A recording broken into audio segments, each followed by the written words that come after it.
Monsieur Colas, vous avez la parole. Oui, Monsieur le Président, votre opposition demande du débat pour la construction de politiques en commission, pas pour débattre d'un constat sur lequel, bien évidemment, on ne peut rien changer puisque c'est un document de constat. Les citoyens sont maintenant assez habitués à un certain nombre d'infox, mais vous dites parfois vrai, Monsieur le Vice-président. Je vais donc essayer de séparer le faux du vrai. Sur l'investissement, vous l'avez dit, vous dépassez enfin cette année la moyenne du mandat précédent. En effet, si j'enlève les jeux d'écriture, comme le rachat du Crédit Bail en 2016, ou les avances remboursables et autres cautionnements, le niveau d'investissement réel de la région, de l'investissement productif, puisque c'est celui-là qui est important, aura été de 850 millions d'euros en 2018, contre 758 en 2017 et 770 en 2016. Ce qui fait une moyenne de 793 millions d'euros sur les 3 ans, bien mieux qu'en 2015, qui était la moins bonne année du mandat précédent, puisque c'était une année incomplète. La moyenne du mandat précédent était de 778 millions d'euros, donc vous la dépassez un peu. Dans le détail, l'augmentation des investissements porte essentiellement sur l'économie, avec 53 millions d'euros de plus qu'en 2015. L'environnement, lui, a perdu en moyenne sur 3 ans 25%. L'aménagement du territoire retrouve le même niveau qu'en 2015, après une mauvaise année 2017.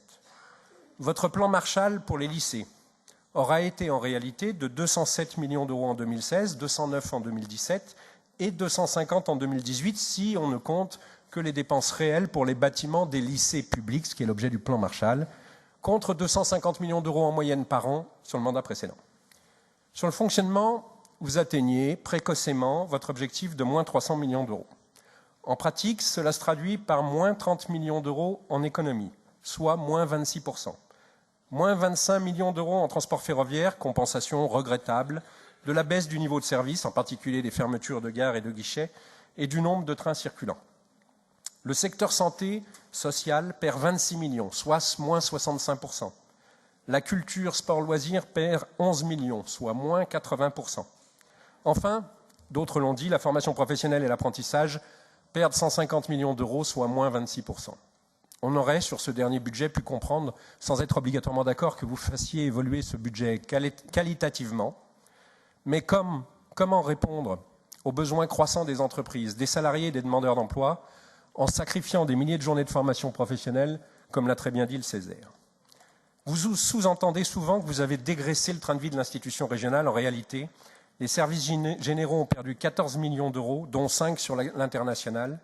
Vous avez donc baissé de 9 millions d'euros les dépenses d'administration, ce qui représente 6% des 150 millions d'euros et seulement 2% des 300 millions d'euros de baisse de fonctionnement.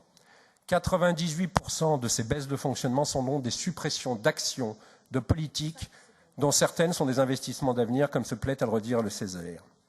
À une période de taux très bas, voire négatifs, Merci, juste Monsieur augmenter Colas. l'autofinancement, beaucoup d'économistes et de chefs d'entreprise. Merci, Monsieur Colas. Merci beaucoup.